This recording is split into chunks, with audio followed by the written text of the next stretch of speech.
금송아지 우상 숭배 사건은 이스라엘 백성들에게 뿐만 아니라 하나님에게도 적지 않은 실망을 끼쳤을 것이 분명합니다. 우리 주님은 이스라엘 백성들을 용서는 하셨지만 아직 그 진노는 쉽게 수그러들지 않으신 것 같습니다. 오늘 우리가 33장 전체를 봐야 하는데요. 일단 6절까지만 봤습니다. 여기 오늘 우리가 읽은 이 본문에는 이스라엘 백성들에 대한 하나님의 실망, 그리고 변함없는 사랑, 그리고 패역한 이스라엘 백성이지만 그들에 대한 기대감을 우리 하나님께서 나타내고 있습니다.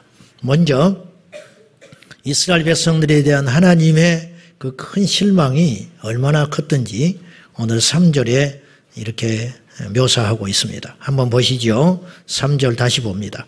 시작. 너희를 적과 꿀이 흐르는 땅에 이르게 하려니와 나는 너희와 함께 올라가지 아니하리니 너희는 목이 곧은 백성인즉 내가 기대서 너희를 진멸할까 염려함이니라 하시니 적과 꿀이 흐르는 땅으로 내가 데려가기는 하겠다. 그러지만 함께 하지는 못한다. 이게 하나님께서 이스라엘 백성들에 대하여 대단히 실망하신 거예요. 이게 이제 지금 하나님의 심정이에요. 두 번째, 그럼에도 불구하고 이들에 대한 사랑이 하나님은 식지 않았습니다. 그것이 2절입니다. 한번 봅시다. 시작. 너보다 앞서 보내어 가나안 사람과 아모리 사람과 헷 사람과 브릿 사람, 히 사람과 여붓 사람을 쫓아내고 함께 가지는 않는다. 그러나 너희들을 지켜주기는 하겠다. 무엇을 통해서? 사자를 통해서. 천사입니다. 방법은 내가 만들어 놓을게. 너희들을 안전하게 할 수는 있어. 그러나 함께 가지는 못해. 왜냐? 하나님의 성품이 거룩이기 때문에 이스라엘 패역한 백성들을 보면 당신께서 진멸할까 싶으니까 이것을 막기 위해서 함께 할 수 없다. 실망과 사랑. 그리고 그럼에도 불구하고 이스라엘 백성들에 대한 기대감을 하나님은 감추지 않습니다. 자, 5절입니다. 한번 봅시다. 시작. 모세에게 이르시기를 이스라엘 자손에게 이르라. 너희는 목이 곧은 백성인지 내가 한순간이라도 너희 가운데 이르면 너희를 진멸하리니 너희는 장신구를 떼어내라. 그리하면 내가 너희에게 어떻게 할 것인지 정하겠노라 하셨습니다. 너희들 하는 거 봐서 너희들이 장신구 떼고 회개하면 내가 함께 할 수도 있어. 이게 이제 기대감을 아직도 갖고 계시는 거예요. 여러분 오늘 읽은 이 1절에서 6절까지 말씀을 읽고 여러분이 어떤 생각이 드셨습니까? 바로 부모와 자식, 속 썩히는 자식과 그 자식 앞에 그 사랑을 거두지 못하는 절절한 그 부모의 사랑, 이 관계가 그려지지 않습니까? 하나님과 우리 사이가 딱 그렇습니다. 속 썩히는 자식, 속 썩이는 자식. 부모는 절대 자식 못 이긴다고 그래요.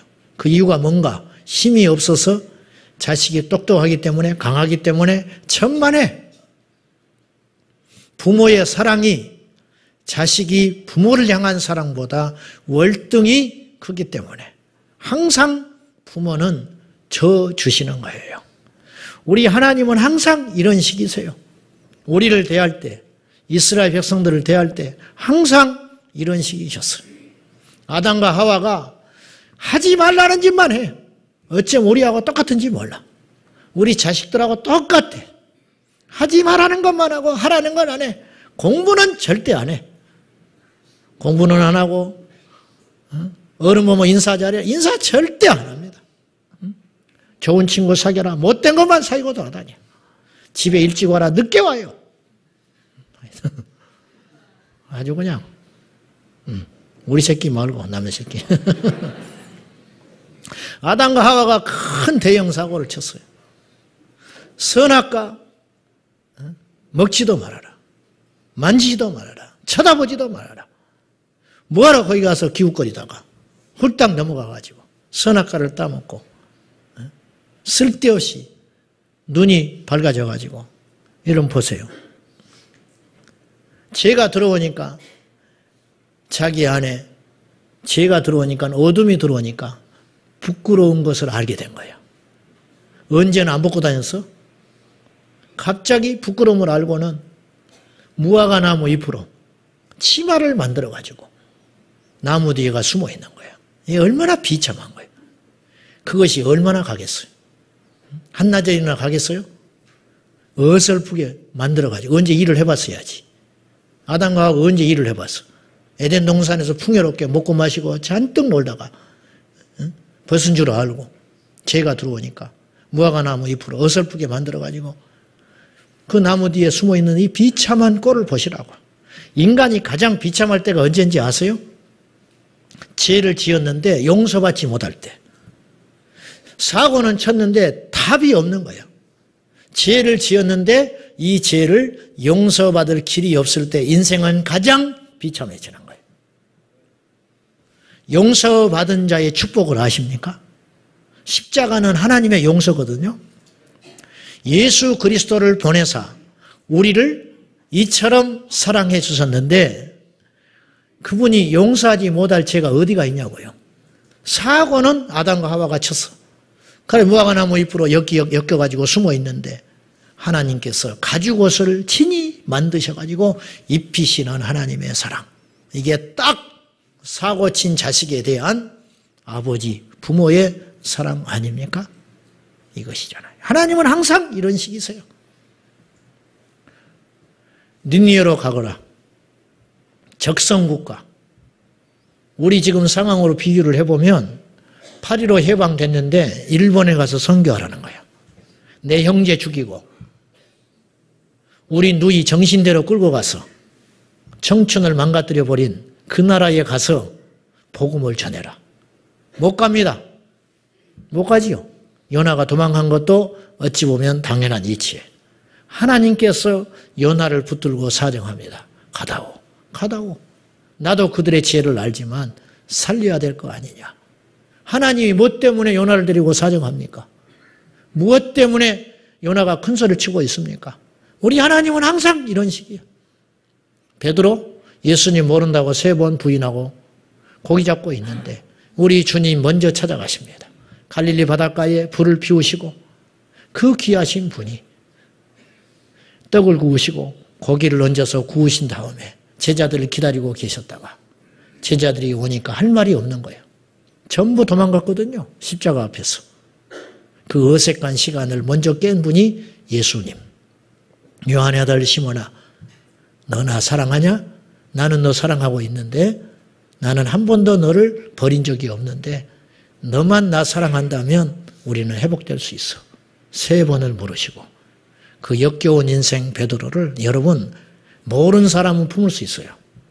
근데 배신한 사람은 품기 어렵습니다. 그렇잖아요? 네. 사랑을 쏟아부은 부은 존재가 언젠가 나에게 등을 돌릴 때 그 사람 용서하기 쉽지 않습니다. 그런데 예수님은 베드로를 품으십니다. 그리고 그에게 다시 사명의 길을 주시는 것이죠. 우리 하나님이 이런 분이에요. 항상 이런 식이에요. 아들이 사고칩니다. 학교에서 좀 오십시오. 부모가 무슨 죄가 있어요? 사고를 치라 했어 뭐라 했어. 교무실에 들어갈 때부터 고개 숙이고 눈도 못 마주치고 아무 잘못도 없는 부모가 죄인 돼가지고 쩔쩔매면서 용서해 주시라고. 한 번만 기회를 주시라고. 사고는 아들이 쳤는데 수습은 부모가 한다. 요즘 학부모들은 그렇지도 않다고 합니다만은 도대체 우리 하나님의 사랑은 항상 왜 이래야만 되는가? 그러니까 이 사랑을 우리가 알 때 우리는 변화되는 거예요. 우리가. 겉으로 보기에는 금송아지 사건 같지만 이 문제의 본질은 이스라엘 백성들의 완고함에 있었다는 걸 성경은 직시하고 있습니다. 우리 3절 다시 봅시다. 3절 시작.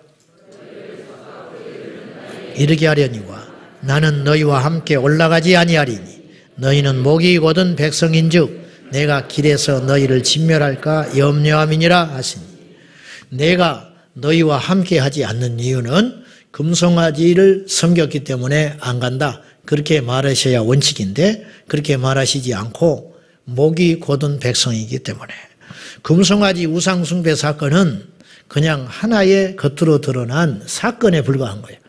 목이 곧은 백성이기 때문에 이스라엘 백성들은 앞으로 광야 생활을 하면서 끊임없이 하나님을 대적합니다. 우리가 교회를 나왔잖아요. 교회를 나와도 우리의 목이 곧기 때문에 끊임없이 하나님을 대적하는 어떤 일들이 벌어지고 있는 거예요. 어떤 사람은 우상숭배, 어떤 사람은 불순종, 어떤 사람은 세상의 범죄. 그런데 그 근본적인 문제의 본질은 어디에 있느냐? 목이 곧기 때문에 그렇다. 이 목이 곧다는 표현은 원래 가축을 길들이는 의미에서 나온 말이에요. 가축이 길들여서 집안의 농사를 위해서 사용하기 전에 야생 짐승을 길들이기 전에 목이 뻣뻣하고 고집이 센 완고한 상태, 이런 상태를 목이 곧다 이렇게 표현한 거예요. 그 말을 하나님께서 모세에게 말씀하는 거예요. 우리는요, 고집이 센 것을 대수롭지 않게 생각해요. 그리고 심지어는 사람은 고집이 있어야 된다 그런 말도 해요. 무슨 말인지 알아요. 자기 주관이 있어야 한다는 말이겠지요. 그러나 영적으로 볼 때 고집이 세다는 것은 대단히 큰 죄입니다. 자, 성경 사무엘상 15장 23절 말씀, 여러분이 잘 아는 말씀입니다. 읽어봅시다. 시작. 점치는 죄와 같고 완고한 것은 사신 우상에게 절하는 죄와 같음이라. 왕이 여호와의 말씀을 버렸으므로 여호와께서도 왕을 버려 왕이 되지 못하게 하셨나이다 하니, 사울 왕은 대수롭지 않게 생각했는지 몰라요. 전부 진멸해버려라. 아말렉과 전쟁할 때 가축 남녀노소 할 것 없이 욕심 부리지 말고 다 진멸하시오. 대답은 했어요. 그렇게 하겠다고. 근데 사울이 전쟁을 마치고 돌아올 때 욕심이 들어갔어. 이쯤은 괜찮겠지. 자기 생각 고집을 꺾지 않았다. 무심코 한 거예요. 자기 합리화. 그렇다고 해서 내가 하나님 떠나는 것도 아니고 내가 뭐 안식일을 범한 것도 아니고 그렇지 않냐. 이 정도는 눈 감아주시겠지. 이게 문제라. 그러니까 왜 그런 일이 발생했냐. 사울 안에 하나님을 왕으로 모시지 않은 거예요. 아직도 자기의 고집과 자기의 기질, 자기 습성이 고스란히 남아있는 거예요. 여러분 우연히 점집 앞을 지나갔는데, 무당집을 지나갔는데 우리 교회 권사님이 그곳에서 나온 걸 본다면 여러분 견딜 수 있겠어요? 등산회를 갔는데 같이 사찰을 지나가다가 어떤 집사님이 나 잠깐 다녀올 때가 있어 그러면서 사찰에 들어가가지고 불당 앞에 가서 그에게 우상에게 절을 하고 소원을 빌고 온다면 그 사람 우리 교회 다닐 수 있겠습니까? 못 다니지요. 소문나서. 그런데 그것은 그렇게 엄하고 절대 해서는 안 되는 죄라고 여기면서 완고하고 고집센 것이 뭐냐? 똑같다.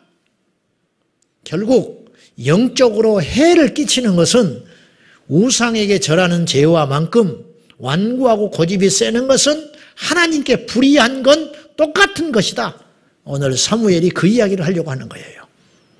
우리 중에 대놓고 우상 숭배하는 사람 없지요.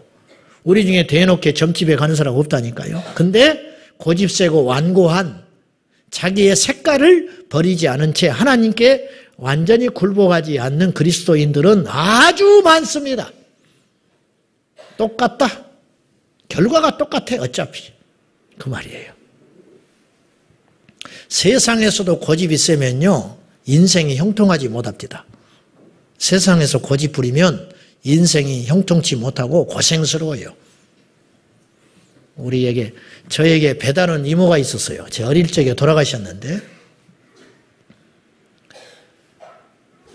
우리 작은 할머니가 계셨던 거예요. 그러니까.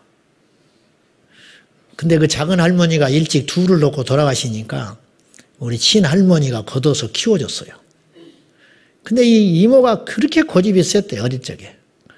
하여튼 하루 고집 부리기 시작하면 해가 넘어갈 때까지 고집을 부렸는데 어느 날은 이제 우리 어머니가 이야기를 하는 거예요. 옛날에 이런 일이 있었다는 거예요. 옛날에 아이들이 마당에서 고집 부리기 시작하면 주저앉아가지고 발을 막 비벼대잖아.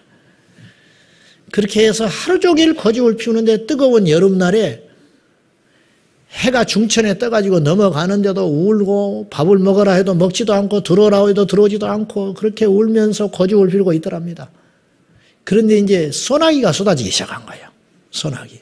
비를 흠뻑 맞으면서도 안 들어오고 있는데 이제는 멘트가 달라졌어. 뭐라고 달라졌느냐. 나 좀 들어오라 그래. 나 좀 들어오라 그래. 응? 막 그러면 나 좀 들어오라 그래. 나 좀 들어오라 그래. 그러면서 거기서 고집을 부리고 그렇게 울고 있더라네. 응? 그렇게 어릴 때 고집이 있었다고. 응? 부모가 매를 들었을 때 한 대 맞으면 좋은 방법은 무릎을 딱 꿇는 거예요. 그러고는 안 맞아. 근데 가끔 아이들 중에 이런 애들이 있어. 매를 딱 들면 이쪽으로 두드려 맞아요. 그다음 아프면 반대로 돌려대. 끝까지 쳐맞고 있어. 그러면 이제 몽둥이가 부러질 때까지 맞는 거지. 영적인 것도 마찬가지입니다. 오늘날 교회 안에서 행해지는 완고한 고집들은 종교의 영과 결탁돼 가지고 얼마나 교회의 생명력을 해치고 한 사람의 영적 진보를 막고 있는지 이 폐해는 이루 말할 수 없이 큽니다. 여러분이 영적으로 맨날 제자리 걸음하는 이유가 왠지 아세요? 성경을 많이 안 읽어서 천만에. 기도가 부족해서 물론 그것도 있어. D.L. 무디는 이런 말을 했어요. 하나님께서 우리에게 성경을 주신 이유는 정보를 주기 위해서 준 책이 아니다. 성경은 변화를 위해서 주신 책이다 그랬어. 성경을 어떤 사람이 100번 읽었어.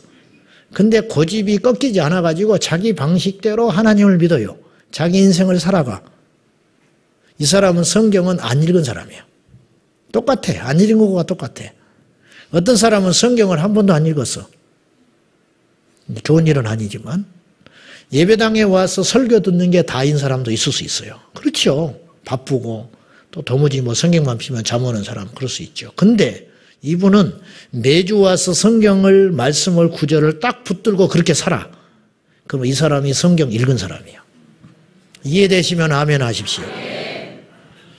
참 믿음은 예배 횟수, 기도의 분량, 그리고 기적을 체험한 어떤 영적 경험들, 신비적인 현상들이 믿음의 크기가 아니고 진정한 믿음은 하나님의 사랑을 알고 그 하나님을 인생의 주인으로 모시고 주인을 바꾸는 것. 이것이 진짜 믿음의 본질이라는 거예요.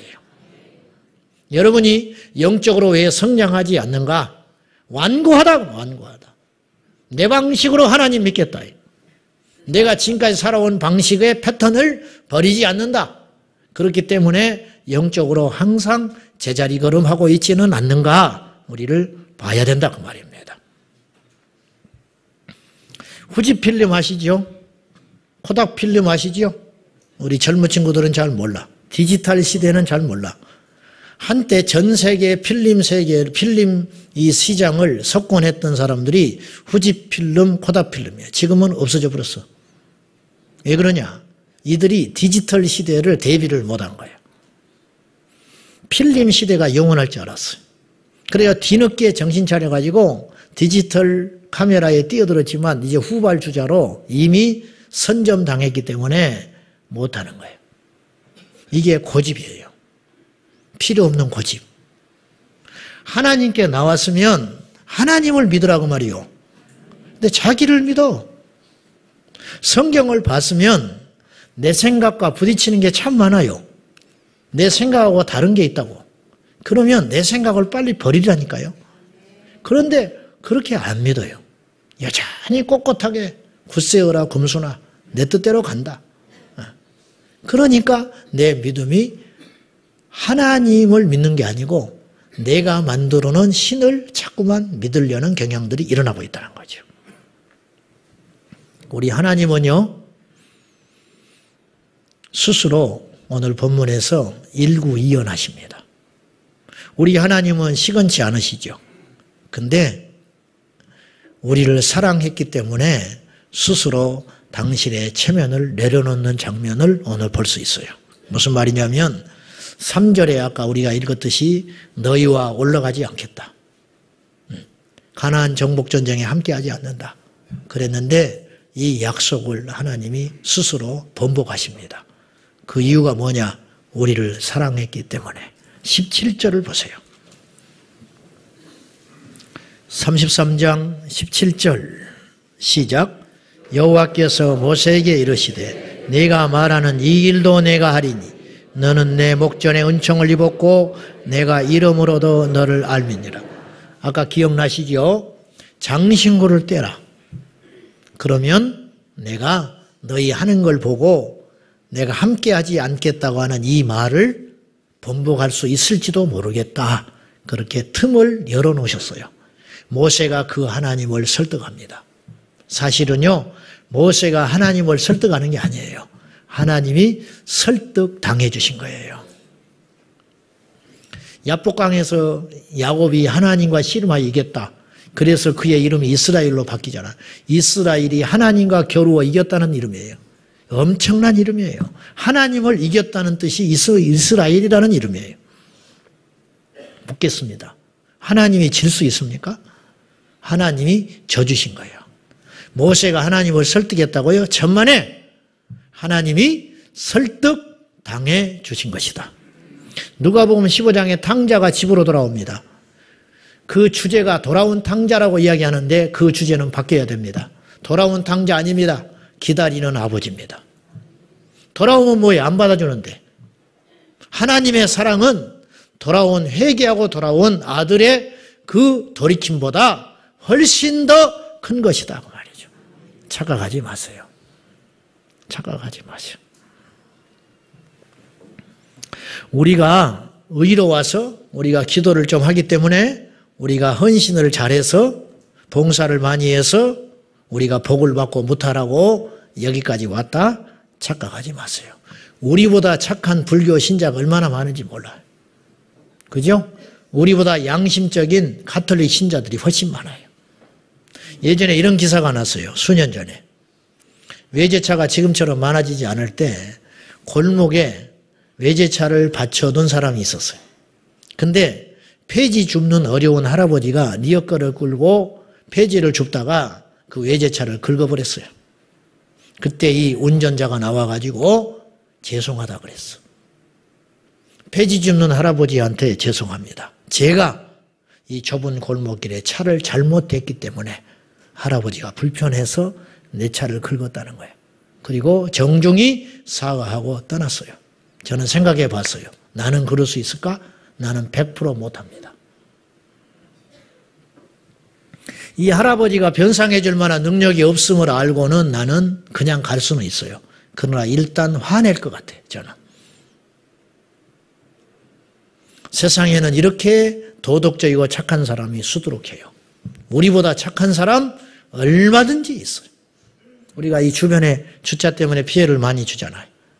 와서 막 함부로 하는 분도 물론 있어요. 그러나 그 중에는 억누르는 화를 억누르고 와가지고요. 내가 봐도 화날 만해.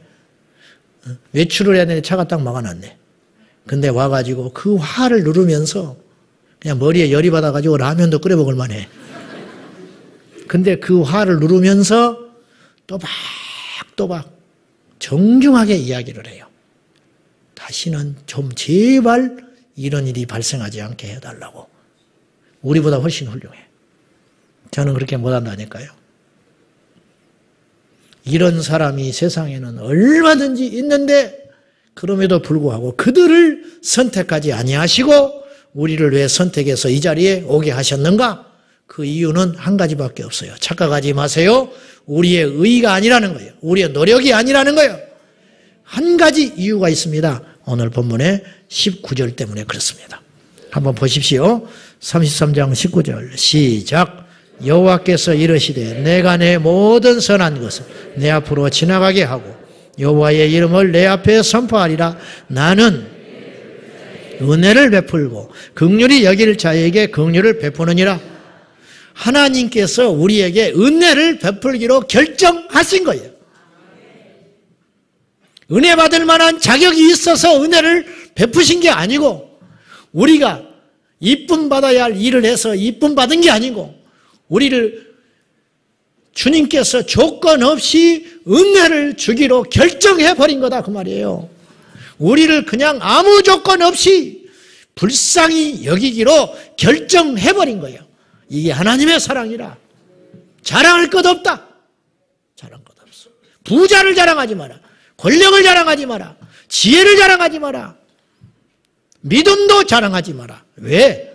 그 모든 것을 하나님이 선물로 주셨기 때문에. 선물로 주셨기 때문에.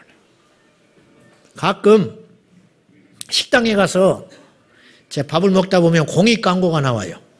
그 공익 광고 중에 이런 광고가 나와요. 아프리카에 가뭄으로 헛배가 불러가지고 영양실조로 죽어가는 아이들이 이야기가 나와요. 몸무게 미달, 젖을 빨아도 엄마가 먹어야 젖이 나오지. 나중에는 물도 못 삼켜. 힘이 없었어. 그런 아이들을 보면서 무슨 생각 해보셨습니까? 몇십 리길을 걸어가서 물을 얻기 위하여 아녀자들이 아이들의 손을 잡고 가가지고 녹슨 양철통에다가 흙탕물을 붓는 장면을 보고 여러분은 무엇을 느끼셨습니까? 저는 이런 생각합니다. 그거 볼 때마다 내가 저 나라에 태어날 수 있었다. 내가 저들과 같은 삶을 살 수 있었었다. 그런데 하나님이 나를 이 나라에 태어나게 하시고 예수를 믿게 하셨다. 나의 나 된 것은 하나님의 은혜. 나의 나 된 것은. 이걸 모르니까 안 변하는 거예요. 이걸 모르니까 교회 와서도 뻣뻣한 거예요. 뻣뻣하니까 망가지는 거예요. 복을 못 받는 거죠. 하나님께서 저와 여러분에게 은혜를 베푸시고 불쌍히 여기기로 결정하셔버린 거예요. 이게 강권하신 사랑.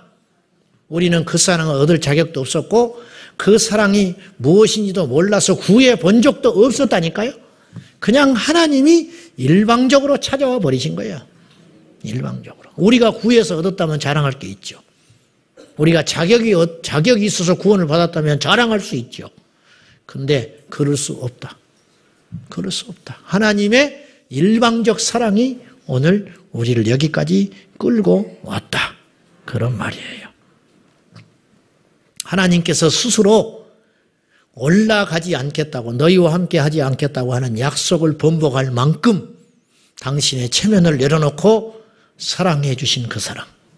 사람은요, 능력이 없어서도 약속을 못 지킬 때가 너무너무 많아요. 자식한테 한 약속, 부부간에 한 약속, 거래처에 한 약속 지키지 못할 경우가 너무 많다니까요. 제가 우리 아내를 만나서 결혼을 하려고 할 때 제가 이렇게 약속을 했어. 마음고생 안 시킬란다. 완전 거짓말한 거지. 그때 저는 길이 정해져 있었어요. 목회자 후보생이었기 때문에 26살 제 아내를 만나가지고 제가 이렇게 프로포즈를 했어. 당신이 원하면 내가 목회 안 할 수도 있다. 완전 속아버린 거지요. 마음고생 안 시킨다고 약속했는데 결혼하고 그날부터 마음고생을 시켰습니다. 그때부터 사람들은 사모로 보기 시작했죠. 저도 역시 마찬가지. 그래서 26살에 시집온 아내를 끊임없이 사모답게 행동하라고 채찍질하고 눈으로 흘기면서 압박을 가하면서 여기까지 왔어요. 못 지켰어, 약속. 하나님은 이스라엘 백성을 위하여 스스로 당신의 한 말을 다시 주워 담았습니다. 사람들은 이런 말을 해요. 예수를 믿지 않는다고 고작 예수를 믿지 않는다고 지옥을 가? 그런 분들에게 제가 경고하고 싶습니다. 이 사랑의 손을 뿌리친 그 죄가 작은 죄입니까? 결코 작지 않다. 이 사랑을 거절하고도 할 말이 있습니까? 아들을 내어주시기까지 아들을 십자가에서 갈기갈기 찢어주신 그 아버지 하나님의 사랑을 거부한 대가는 지옥입니다. 지옥이다. 능히 지옥에 갈 수밖에 없다. 오늘 저와 여러분이 이 자리에 있다는 것은 어떤 의미가 있느냐면 제가 지난번에도 한번 말씀드린 기억이 나는데 명심하고 잘 들으십시오. 오늘 이 자리에 저와 여러분이 초대받아 와서 뭐 억지든 혹은 마음이 내키지 않든 내키든 이 자리에 와서 앉아 있다고 하는 것은 여러분에게 어떤 기회가 주어진 것이냐면 돌이켜 예수 그리스도를 믿을 수 있는 기회를 주신 것이다. 즉 하나님의 사랑을 받아들일 수 있는 찬스가 생긴 것이다. 이 사랑을 거절하지 말아라. 이 손을 뿌리치지 말아라. 이 사랑을 아는 자가 변화된다. 이 사랑을 아는 자가 주인을 바꿀 수 있다는 거예요. 억지는 안 돼요. 여러분이 여호와의 음성을 들을 때 그 자세는 마음을 경록해 하고 완곡해 하지 말고 그 여호와의 음성을 들을 때 우리는 우리의 아집과 고집을 내려놓고 여호와께로 달려 나와야 합니다. 히브리서 3장 15절 말씀 시작. 성경에 일렀으되 격노하시게 하던 것 같이 너희 마음을 완고하게 하지 말라 하였으니. 히브리서 3장의 이 말씀은 히브리서 저자가요 광야에서 있었던 이스라엘 백성들에 대한 이야기를 똑같이 하고 있는 거예요. 너희 조상 이스라엘 백성들이 광야에서 하나님의 경고를 들을 때 너희들의 마음을 겸손하게 먹고 회개하지 아니하고 끊임없이 완고하게 먹어서 하나님을 대적하고 경노하게 만들었다. 그 전철을 밟지 말아다오. 히브리서 기자가 경고한 겁니다. 말씀 맺겠습니다. 광야 40년을 살았던 이스라엘 백성들이 오늘 우리처럼 하나님을 알았고요. 아는 건 믿음이 아니라 그래서 내가 누차 그랬어. 아는 건 믿음이 아니야. 하나님에 대해서 들었고 기적을 경험했고 우리 중에 병의 기적을 받은 사람, 축복의 기적을 받은 사람 이런 사람 많습니다. 뭐 잊어버려서 그렇지. 여러분이 기도 응답 받은 거는 다 잊어버려서 그렇지요. 못 받은 것만 지금 하나씩 갖고 있어서 그렇지. 기도 응답 받은 거 셀 수도 없이 많아요. 그래요 안 그래요? 셀 수 없이 많다고. 병원에 가서 누워가지고 하나님 나 살려주시면 살려줬어. 잊어버려. 내 새끼 대학만 보내주시면 보내줬어. 대학 가고 나니까 잊어버려. 결혼 못하고 있는 내 자식 결혼만 시켜주시면 결혼시켜줬어. 잊어버렸어. 다 잊어버렸어요 우리가. 응답 받은 게 한두 가지가 아니야. 다 잊어버린 거예요 우리가.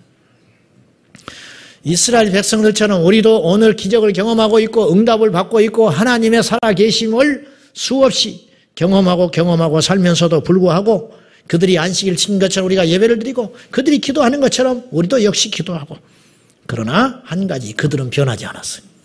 마음속에 완고한 이 꽈리가 뻣뻣한 목이 꼿꼿한 백성들이 버티고 있는 이 자하 이것이 꺾이지 아니한 거로 이스라엘은 광야 40년 연단을 받아야만 했다 그 말이죠. 오늘 우리가 이 실패를 이 전철을 밟지 말자는 거예요. 그러므로 하나님의 음성을 듣거든 너희의 마음을 격동시키지 말고 그 말씀에 무릎을 꿇으라. 그리하면 하나님께서 내게 찾아오시사 내 인생을 순탄하게 끌고 가 주기 시작하신다. 여러분 고집을 버리고요 하나님께 맡기십시오. 맡기는 게 믿음입니다. 맡기지 않으면 책임지지 않습니다. 목욕탕 그렇게 써 있어. 맡겨야 돼. 무슨 말인지 모르는 분들은 40일 작정하고 기도를 좀 하죠. 맡기면 주님의 것이 됩니다. 맡기면 주님이 간섭하기 시작합니다. 주님의 간섭은 축복입니다. 기도하십시다. 아버지 하나님, 오늘도 그 큰 사랑으로 우리를 변함없이 인도해 주셔서 감사합니다. 하나님의 진노하심, 하나님의 그 어마어마한 능력, 그것을 숨기시고 우리를 자식으로 대해 주셔서 감사합니다. 역겨운 인생, 끊임없이 하나님을 대적하는 어리석은 인생임에도 불구하고 기다리시는 아버지 하나님을 찬양합니다. 주여, 오늘 우리에게 오셔서 그 사랑을 가르쳐 주시고 그 사랑을 보여주셨으니 우리가 이제 그 사랑을 받아들이게 하여 주시옵소서. 예수님의 이름으로 기도하옵나이다. 아멘.